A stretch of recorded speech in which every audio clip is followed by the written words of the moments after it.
So hello जी, कैसे हो सारे? Hope you all are good. तो आज हम लोग रिव्यू देखने वाले हैं गवर्नमेंट इंजीनियरिंग कॉलेज बक्सर का। ठीक है, इसमें हम लोग एक एक चीज़ इन डिटेल कवर करेंगे, जैसे कि कट ऑफ जेईएमएन में आपको कितना परसेंटाइल लाना रहेगा इस कॉलेज में एडमिशन लेने के लिए, प्लेसमेंट से आज आपका जॉब लग रहा होगा कि नहीं लग रहा होगा, अगर लगता है तो कितना का एवरेज पैकेज है और कितना इस कॉलेज का हाईएस्ट पैकेज है, फी स्ट्रक्चर की आपको 4 साल के अंदर कितने कितने फी इस कॉलेज में देने रहेंगे, कैंपस फैसिलिटीज़ की आपको कैंपस के अंदर कौन सा फैसिलिटीज़ मिलने वाला रहेगा।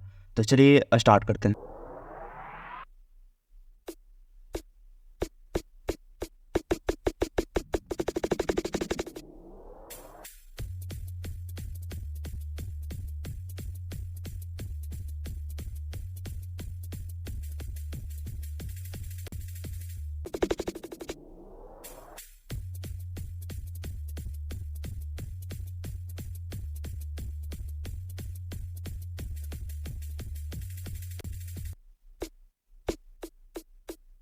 सो अगर जीईसी बक्सर के ओवरव्यू का बात करें तो ओवरव्यू में सबसे पहला चीज़ हमारा इंस्टीट्यूट नेम, यानी कि कॉलेज का नाम क्या है। तो कॉलेज का नाम है हमारा गवर्नमेंट इंजीनियरिंग कॉलेज बक्सर। ठीक है, गवर्नमेंट इंजीनियरिंग कॉलेज बक्सर।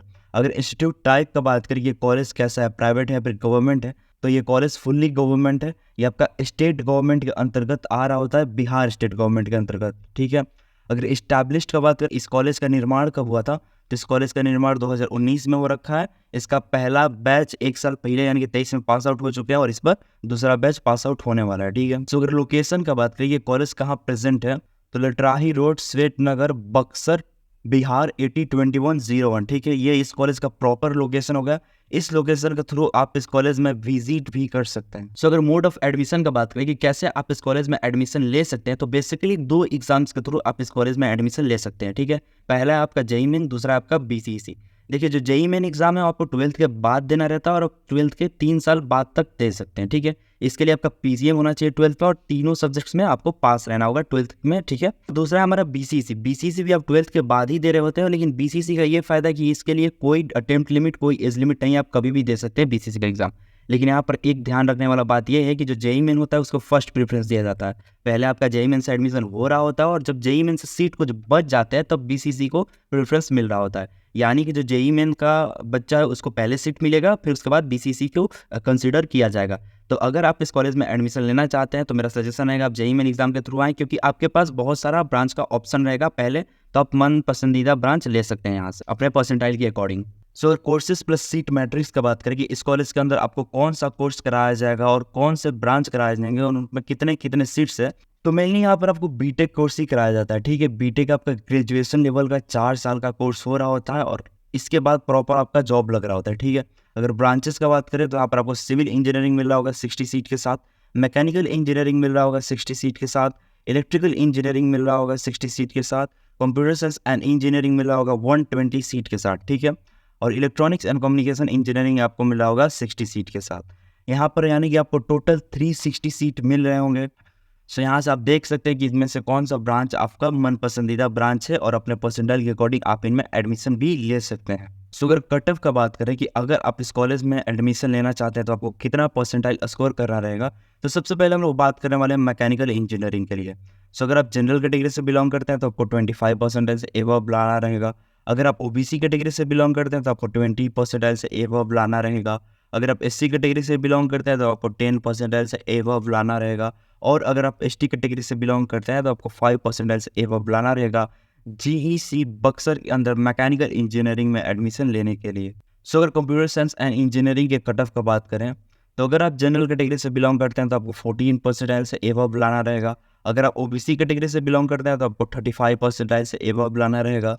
अगर आप एससी कैटेगरी से बिलोंग करते हैं तो आपको 25 परसेंटाइल से एबव लाना रहेगा। और अगर आप एसटी कैटेगरी से बिलोंग करते हैं तो आपको 20 परसेंटाइल से एबव लाना रहेगा जीईसी बक्सर के अंदर कंप्यूटर साइंस एंड इंजीनियरिंग में एडमिशन लेने के लिए। सो अगर सिविल इंजीनियरिंग के कट ऑफ का बात करें तो अगर आप जनरल कैटेगरी से बिलोंग करते हैं तो आपको 42 परसेंटाइल से एबव लाना रहेगा। अगर आप ओबीसी कैटेगरी से बिलोंग करते हैं तो आपको 37 परसेंटाइल से एबव लाना रहेगा। अगर आप एससी कैटेगरी से बिलोंग करते हैं तो आपको 26 परसेंटाइल से एबव लाना रहेगा।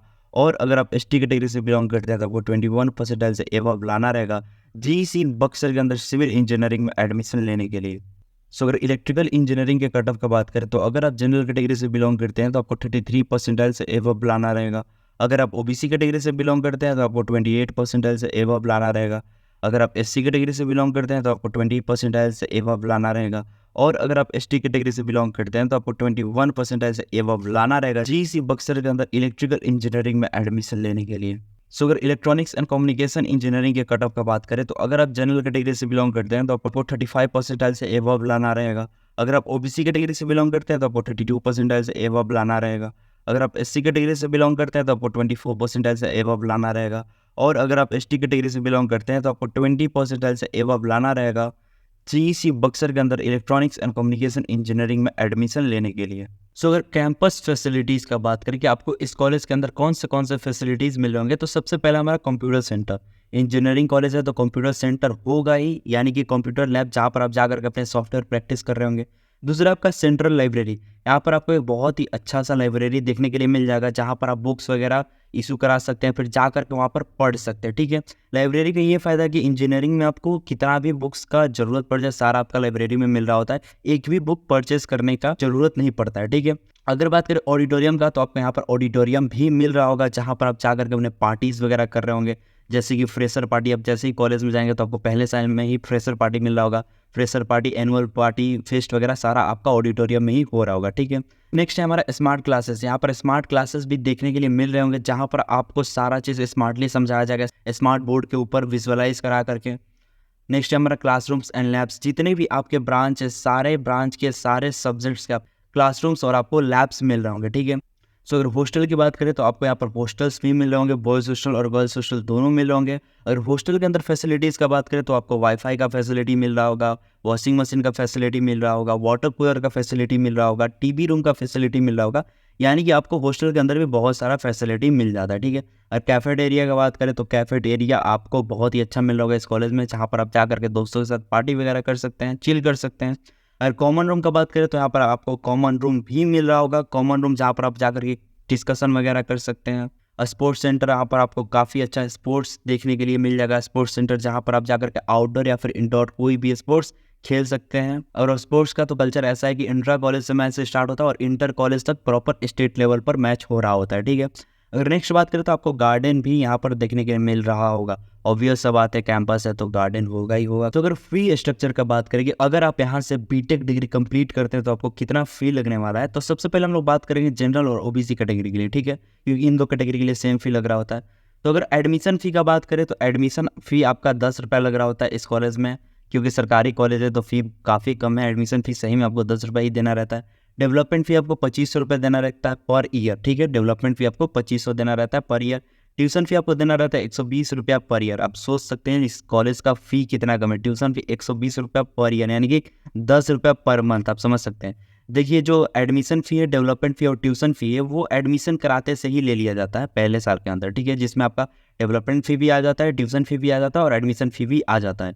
यानी कि अगर आप एडमिशन कराने जाते हैं तो आपसे 2630 रुपये चार्ज किया जाएगा। ठीक है, और रजिस्ट्रेशन फ़ी का बात करें तो रजिस्ट्रेशन फ़ी आपको 2100 रुपये देना रहेगा, जो कि वन टाइम ही देना रहता है जब आपका रजिस्ट्रेशन हो रहा होता है। ठीक है, अगर एग्ज़ाम फ़ी का बात करें तो एग्ज़ाम फ़ी आपको 3700 रुपये देना रहेगा पर सेमेस्टर। सेमेस्टर आपका टाइम ड्यूरेशन होता है, जैसे कि ईयर आपको पता होगा इंजीनियरिंग कॉलेजेस के एग्ज़ाम सेमेस्टर बेसिस पर होते हैं, तो पर सेमेस्टर आपको 3700 रुपये देना रहेगा एग्ज़ाम पे।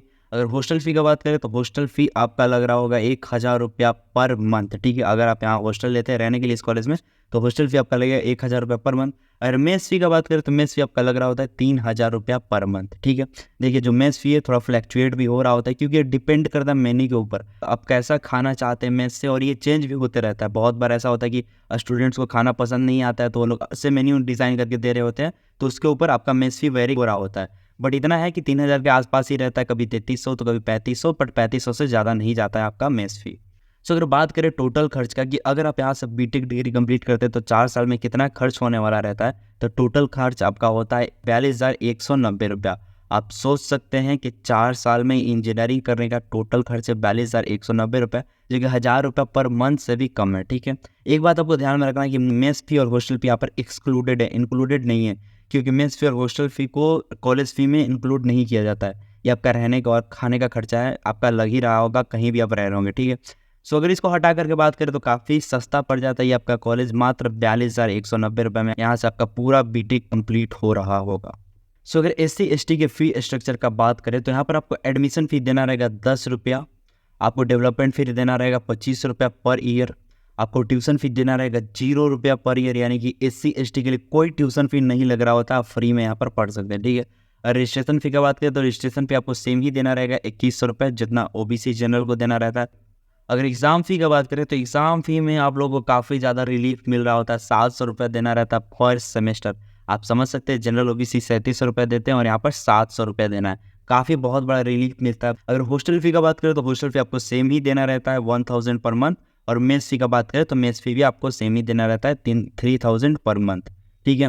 अगर टोटल फ़ी का बात करें, यहाँ से अगर आप बीटेक अपना कंप्लीट करते हैं तो टोटल आपका एक्सपेंस कितना आ रहा होगा, तो अगर मेस फ़ी और हॉस्टल फ़ी को हटा दे तो आपका टोटल फ़ी 17,700 रुपये लग रहा होगा 4 साल के अंदर।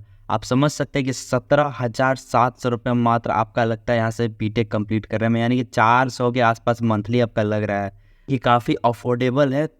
ये तो बात रहा आपका फ़ी स्ट्रक्चर का कि आपको कितना फ़ी पे करना रहेगा। अब बात कर लेते हैं स्कॉलरशिप का, कि क्या यहाँ से स्कॉलरशिप यानी कि छात्रवृत्ति वगैरह मिल रहा होता है कि नहीं मिल रहा होता है। तो बेसिकली 2 प्रकार का छात्रवृत्ति आपको मिल रहा होता है। पहला प्रगति, प्रगति सिर्फ गर्ल्स के लिए होता है, इससे सिर्फ गर्ल्स को ही पैसा मिल रहा होता है, जो कि टोटल अमाउंट 1 साल के अंदर 50 से 60 हज़ार रुपया आ रहा होता है, ठीक है। दूसरा हमारा PMS यानी कि पोस्ट मैट्रिक स्कॉलरशिप स्कीम, ये आपको गर्ल्स और बॉयज़ दोनों के लिए रहता है, बट इसमें यही दिक्कत है कि इसमें जनरल कैटेगरी के लिए कुछ नहीं रहता है। जनरल कैटेगरी को कोई स्कॉलरशिप नहीं मिल रहा होता है, लेकिन OBC वाले, SC ST वाले, गर्ल्स और बॉयज़ दोनों ले सकते हैं PMS का बेनिफिट्स, ठीक है। यहाँ से आपको PMS से आपको 15 से 20 हज़ार रुपया पर ईयर मिल रहा होगा इस स्कॉलरशिप के थ्रू। इसके अलावा भी अगर आपके पास एडमिशन कराने के लिए पैसे नहीं है तो आप बिहार स्टूडेंट क्रेडिट कार्ड का भी बेनिफिट्स ले सकते हैं, जिसमें आपको लोन मिल रहा होता है 4% के इंटरेस्ट पर, और ये आपका इंटरेस्ट लग रहा होता है 6 साल बाद से, और इसको आप पे कर सकते हैं इंस्टॉलमेंट में, ठीक है। सो काफ़ी हेल्पफुल हो जाता है आपका स्टूडेंट क्रेडिट कार्ड भी। सो अगर प्लेसमेंट का बात करें कि इस कॉलेज से प्लेसमेंट लगता है कि नहीं लगता है, तो यहाँ पर आप देख सकते हैं इन सारे बच्चे का प्लेसमेंट हो रखा है आपका हाईरेमी कंपनी में। हाईरेमी एक बहुत ही अच्छा कंपनी। अगर पैकेज का बात करें कितने के पैकेज पर इन सारे बच्चों का प्लेसमेंट हुआ है, तो 10 LP है, यानी कि 10 लाख पर एनम पर इन सारे बच्चों का प्लेसमेंट हो रखा है हाईरेमी के अंदर। तो यहाँ पर भी आप देख सकते हैं इन सारे बच्चों का प्लेसमेंट हो रखा है कंट्री EDU में, ठीक है। तो ऐसा नहीं है कि अगर आप इस कॉलेज से बीटेक करेंगे तो आपका जॉब नहीं लगेगा, आपका जॉब फॉर श्योर लग ही रहा होगा। आज के डेट में इतना प्लेसमेंट से, तो सोचिए 4 साल बाद कितना रहेगा। सो अगर प्लेसमेंट रेशियो की बात करें कितने % बच्चे इस कॉलेज से प्लेस्ड हो जाते हैं, तो ऑलमोस्ट 55% स्टूडेंट गेट प्लेस्ड, ठीक है। यानी लगभग 55% बच्चों का इस कॉलेज से प्लेसमेंट हो रहा होता है। ऐसा नहीं है कि बाकी के 45% बच्चे बेरोजगार ही रह जाते हैं और खुद से प्लेसमेंट्स में नहीं बैठ रहे होते, क्योंकि बहुत सारे लोग ऐसे होते हैं जो हायर डिग्री के लिए जाते हैं, जिनको प्रोफेसर बनना रहता है कॉलेज में, वो MTech या फिर अपना मास्टर्स कर रहे होते हैं। या फिर बहुत सारे ऐसे बच्चे जिनका मेंटलिटी गवर्नमेंट जॉब के तरफ रहता है, तो वो गवर्नमेंट जॉब के लिए ट्राई कर रहे होते हैं, जैसे कि BPSC या फिर UPSC हो गया। सो ये सारा फैक्टर्स भी मैटर करता है। अगर एवरेज पैकेज की बात करें इस कॉलेज का एवरेज पैकेज कितना है, तो 3 LP कितना है, 3 लाख पर एनम इस कॉलेज का एवरेज पैकेज है, ठीक है। अगर हाईएस्ट पैकेज की बात करें तो इस कॉलेज का हाईएस्ट पैकेज आपका 10 LP है, 5 LP नहीं है, कितना है, 10 LP है। आपका GC बक्सर का हाईएस्ट पैकेज है 10 LP है। ये रहा हमारा कंप्लीट रिव्यू। होप करते हैं कि आपका सारा डाउट इस कॉलेज के रिलेटेड क्लियर हो रहा होगा। अगर फिर भी कोई डाउट रहेगा तो आप कमेंट सेक्शन में कमेंट करके पूछ सकते हैं।